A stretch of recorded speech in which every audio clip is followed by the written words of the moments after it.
taking on Cloud9.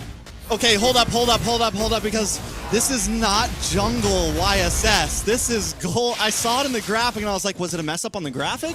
Wait a second, what happened here? This is gold lane Zia, Yushun Shin. Is this a pocket? Is this something out of the clutch? Is this something they've been practicing? Because this could definitely be something to catch Cloud9 off guard here. And it's going to be surprising. I think damage output early game will maybe output this Claude. In terms of movement, in terms of overall damage, I don't even know. I don't think I've ever seen this. Yeah, it's definitely a first for me as well, but we said we wanted to see BTK come out with some surprises, and they have yet to disappoint.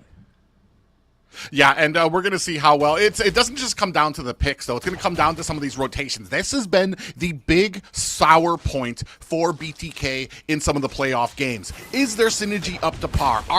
Is Mobazane going in with the backup of his team? Is the communication on there with Shark? So far, still in the early games, both teams being very respectable of both of their opponents.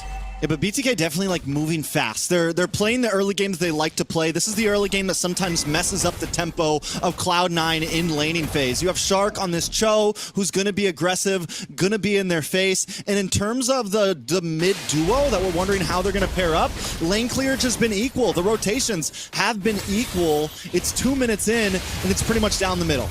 Yeah, he's already seen some heavy engagement. Oh, wait a second. Big knockup on the chicken.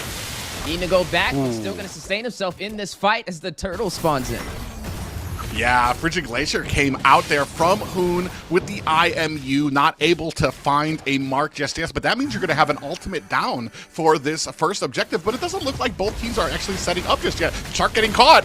Yeah, Demonic Force dropping down, trying to put him on the slam dunk cam, but the G-Kundo, the footwork, a little too fast for Nats to be able to catch up to him. But right now, a stalemate for the turtle. Neither side will engage. We'll see how things play out. Turtle up, both junglers sitting at the top side. So this is going to be a slow first turtle. No one's going to rush it exactly. Mobazane has to get his orange buff first.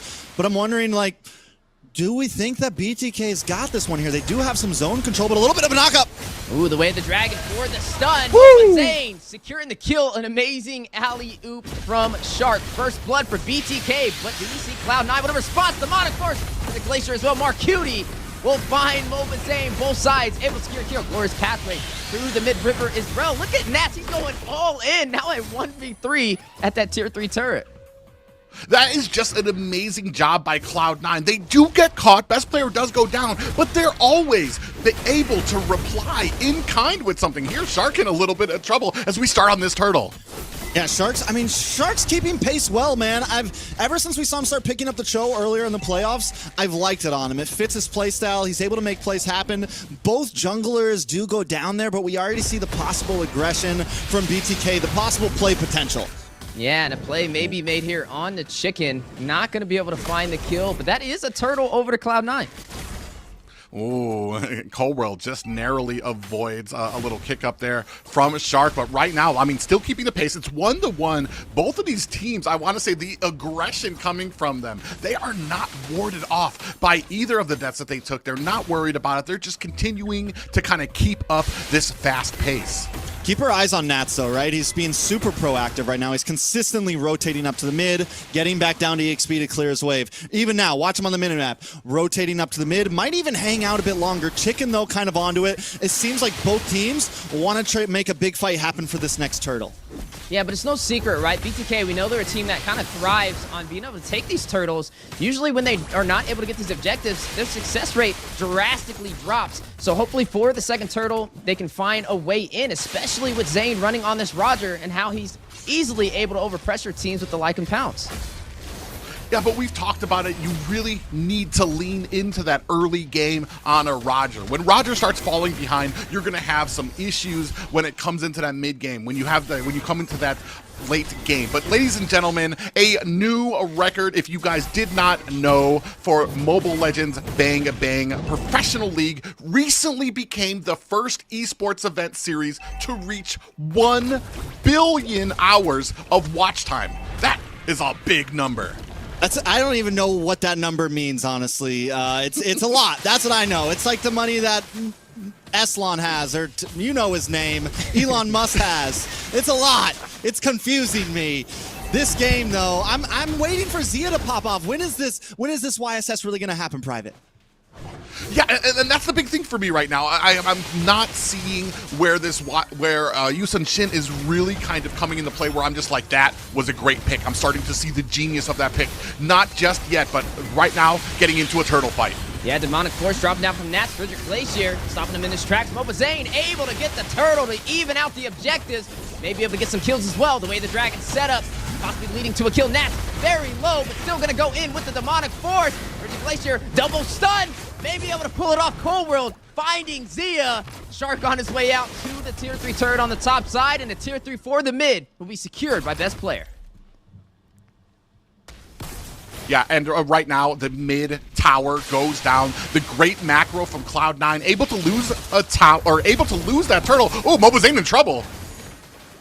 Ooh, needing to get out of there very low. Not going to be able to get that orange buff, but it is going to be reset, so I guess effectively he didn't really lose anything from that engagement. I definitely didn't lose anything from the engagement. Turtle back up in 70 seconds. But the thing is BTK tried to make that play happen, right? But Cold World comes in with that beautiful AOG to disrupt everything, buys Nats enough time to kind of get those demonic forces off. So Cloud9 is doing so far a good job at layering these skills. They are starting to take away with this gold lead. More towers are dropping. BTK now on the back foot. And earlier we were talking about Z on the YSS Private. I think knowing it's a YSS, it's definitely going to take some time, right? Until he's really outputting that damage. But the big thing he has to worry about is the Demonic Force. He's got to worry about the Frigid Glacier. There's just a lot of things that Zia has to play around on this hero to really make it pop off. Yeah, and the fact that you kind of have to juggle in melee range, into marksman range, into melee range to really get the most damage and output out of it, it leaves me wondering what the thinking process was, because you get close here, you've got a lot of CC to contend with. Marcutie, Frigid Glacier, among all the rest of Aurora's kit there. Nats able to kind of slam down, and then of course, as we saw earlier, Cold World able to bring down that avatar of the Guardian. So with that, we have to wonder, when he does get those items, when he does become dangerous, will it be able to make a difference? Yeah, and that's what we're going to be keeping a close eye on. I mean, Basic's already 1,000 gold ahead of him, has the DSS and the golden staff, and right now an engagement in the mid-river, possibly on the way as the next turtle spawns in. And we just saw the Mount Shocker come into play, so we're starting to see a little bit of possibilities. Nat's doing such a great job at zoning right now, and it's becoming such a big burden for Shark. AOG though, not going to hit the mark. A good evasive maneuver from BTK, but Marcutie will find Mobazane. Glorious Pathway possibly on the way out. Right now, Cloud9 on the offensive pressure, winning the early game. I want to say, what a perfectly placed AOG there. Forced Mobazane to roll backwards into Cloud9. They deliberately forced it out ahead. You saw Hoon was able to dash out of the way, but Mobazane had to roll backwards right into Cloud9's hands, and they scoop up the kill. Now, all I'm saying, I'm looking at the BTK camera, and it might be time for Hoon to sit up. My guy's comfortable right now under the blanket. It might be time to sit up, bro. I promise you, by game 2, game 3, this man's going to be on the edge of that couch. He better be, because right now BTK's on the back foot. It's about 4K behind. Mobazane's been getting targeted down. Marcutie, I don't think, has missed a single Frigid Glacier at this point, always catching somebody and making it count. You know what's funny, though? I feel like this time around, though, Shark is actually in the same room as them and not playing on his lonesome, so that could be the difference they can lean in on, as you are now seeing Zia able to take the turret on the top side for BTK. Yeah, and so we do have a little bit of the macro kind of coming out there, still starting to affirm and amass a decent-sized lead right now as we take a look at the items. Yeah, taking a look at the items, I want to focus on the junglers right now. They've both taken some deaths. Mobazane has taken 2, and I think we're starting to feel it a little bit, right? He's almost 2,000. He's 1.7K behind best player right now. He's about 2 levels. That means that Retri's looking real good on best player, which means BTK is kind of in this point where they are forced to wait a little bit. Mobazane's got the War Axe in, he's got Windtalker in, but taking a look at the side of best player, we're talking Endless Battle, Malefic Roar, just to kind of chunk through Fried Chicken, to chunk through Shark.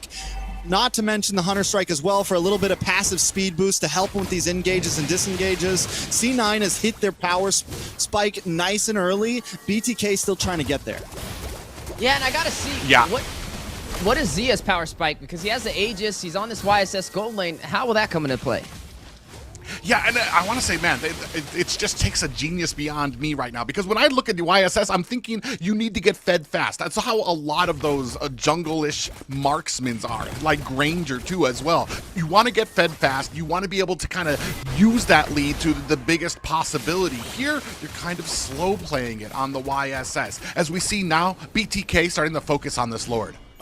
I mean, Zia, right, I think he went a little greedy maybe with the first time. He goes for BOD, right? Which I'm not saying it's the wrong pick, but it's going to take this time to get a second and third item even more. You do want to start getting those crits. You want to try to capitalize on that passive and get in and out. And I'm not saying the YSS is unfathomable, because it's not like he's doing bad on it. He's 0, 1, and 0.